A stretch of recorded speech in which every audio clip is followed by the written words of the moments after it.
கர்த்தருடைய பரிசுத்த நாமத்திற்கு ஸ்தோத்திரம். உயிர்த்தெழுந்த கிறிஸ்து மகதலேனா மரியாளுக்கும் மற்ற ஸ்திரீகளுக்கும் அவருடைய சீஷர்களுக்கும் தரிசனமாகி அவர்களுக்கு கொடுத்த ஆசீர்வாதங்களையும் கட்டளைகளையும் தொடர்ந்து தியானித்து வருகிறோம். அதன் பின்பு அவர் 500 பேருக்கு அதிகமான சகோதரருக்கும் ஒரே வேளையில் தரிசனமானார்.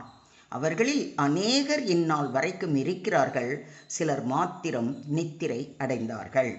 பின்பு யாக்கோபுக்கும் அதன் பின்பு அப்போஸ்தலர் எல்லாருக்கும் தரிசனமானார் என்று அப்போஸ்தலனாகிய பவுல் கூறுவதை கொரிந்தியருக்கு எழுதின 1 நிருபம் 15 அதிகாரத்தில் வாசிக்கிறோம்.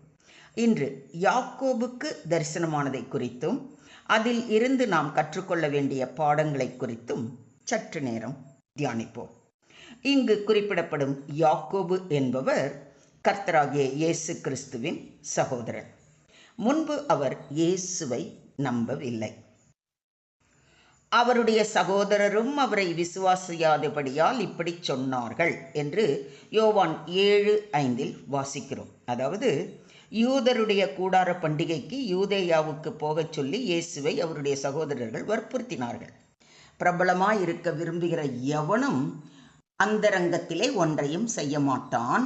நீர் இப்படிப்பட்டவைகளை செய்தால் உலகத்துக்கு உம்மை வெளிப்படுத்தும் என்றார்.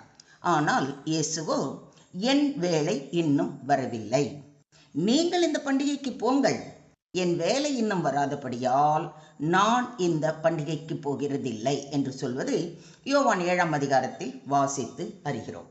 ஆனால் உயிர்த்தெழுந்த கிறிஸ்துவின் தரிசனம் அவர் சகோதரனாகிய யாக்கோபை முழுமையாக மாற்றியது. பின்னர் யாக்கோபு எருசலேம் சபையின் முக்கிய தலைவரானார் என்பதை அப்போஸ்தலர் 15 அதிகாரத்திலிருந்து அறிகிறோம்.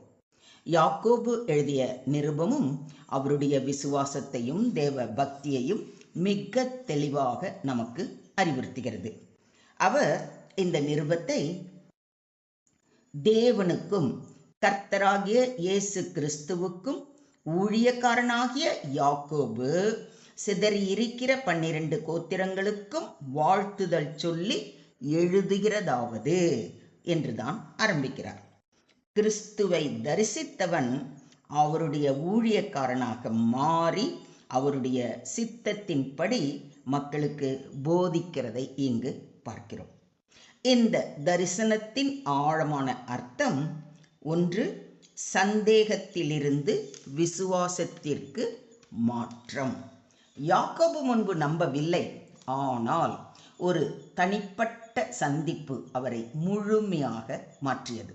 இயேசு நம்முடைய சந்தேகங்களையும் தெளிவாக்கி அவருடைய ஊழியக்காரர்களாக அவருடைய சித்தத்தின்படி நம்மை நடத்த முடியும். இதை நீங்க விசுவாசிக்கிறீங்களா? இரண்டாவது, குடும்பத்தாரையும் கைவிடாத கிருபை. சிலுவையில் தொங்கிய பொழுது தன்னுடைய தாய்க்கு உற்ற மகனை தேர்ந்தெடுத்து தாயை பராமரிக்க ஆவண செய்த இயேசு கிறிஸ்து உயிர்த்தெழுந்த பிறகு தன்னை நம்பாத விசுவாசிக்காத சகோதரனை தேடி வந்து அவனுடைய விசுவாசத்தை வர்த்திக்க பண்ணினார். அதே போல நம்முடைய குடும்பத்தில் தேவனை நம்பாதவர்கள், ஏற்றுக்கொள்ளாதவர்கள் இருந்தாலும் அவர்களையும் தேவன் தொடுவார். இதையும் விசுவாசிக்கிறீங்களா? மூன்றாவது, அழைப்பு மற்றும் பொறுப்பு. இயேசுவின் தரிசனத்திற்கு பிறகு யாக்கோபு ஒரு பெரிய தலைவராக உயர்ந்தார். தேவனுடைய ராஜ்யத்தில் பயன்பட்டார். ஒரு உண்மையான சந்திப்பு மிக பெரிய சேவைக்கு வழி வகுக்கிறது. இதில் இருந்து நாம் கற்றுக்கொள்ளும் ஆன்மீக பாடங்கள், சந்தேகம் இருந்தாலும் நம்பிக்கை வர முடியும். இயேசு நம்மை தனிப்பட்ட முறையில் சந்திக்கிறார். ஒரு சந்திப்பு வாழ்க்கையை முழுமையாக மாற்றும். தேவன் நம்மை பயன்படுத்த திட்டம் வைத்திருக்கிறார். எனவே அனுதினமும் அவர் பாதம் அமர்ந்து அவரது வார்த்தைகளை வாசித்து தியானித்து அதன்படி நடக்க வேண்டும். தேவன் நம்மை சந்திப்பது அவரது வார்த்தைகளின் மூலமாகத்தான். நம்முடைய பிரச்சனைகளுக்கு தீர்வோ, ஊழிய பாதையில் குழப்பமோ, கலக்கமோ எதுவாயிருந்தாலும் அவர் பாதம் அமர்ந்து ஜெபிக்கும் பொழுது அவர் வசனங்களின் மூலம் நம்மோடு இடைப்படுவார். அதன் மூலம் அவருடைய சித்தத்தை உணர்ந்து அதன்படி நடக்கும் பொழுது நம்முடைய பிரச்சனைகள், குழப்பங்கள், கலக்கங்கள் எல்லாம் மறைந்து தெளிவான, சமாதான, ஆரோக்கியமான மனதுடன் அவர் பணியை நிறைவேற்ற முடியும். அவர் தமது வசனத்தை அனுப்பி அவர்களை குணமாக்கி அவர்களை அழிவுக்கு தப்புவிக்கிறார் என்று சங்கீதக்காரன் கூறுவதை சங்கீதம் 107:20 வாசிக்கிறோம். எனவே அனுதினமும் அவரது வார்த்தைகளை தியானிப்போம், அதன்படி நடப்போமா? Jesus appeared to James, his brother, after resurrection. Though James once doubted, this personal encounter transformed him into a strong leader of the early church. A true encounter with Christ can change doubt into faith and raise us for God's purpose. Do you believe this? ஸ்தோத்திரம் ஆண்டவரே, ஸ்தோத்திரம் கர்த்தாவே, ஸ்தோத்திரம் ஸ்தோத்திரம் ஸ்தோத்திரம்.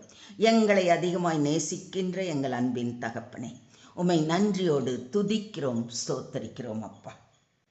உயிர்த்தெழுந்த கிறிஸ்துவே, யாக்கோபை போல நாங்களும் சந்தேகங்களால் பல நேரங்களில் குழம்பி நிற்கிறோம்.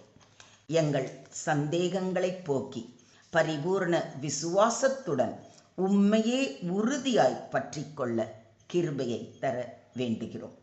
உம்மை உண்மையாய் சந்திக்கும் அனுபவத்தை எங்களுக்கும் அருளும். எங்கள் வாழ்க்கையையும் உமது நாம மகிமைக்கு சாட்சியாக பயன்படுத்தும்.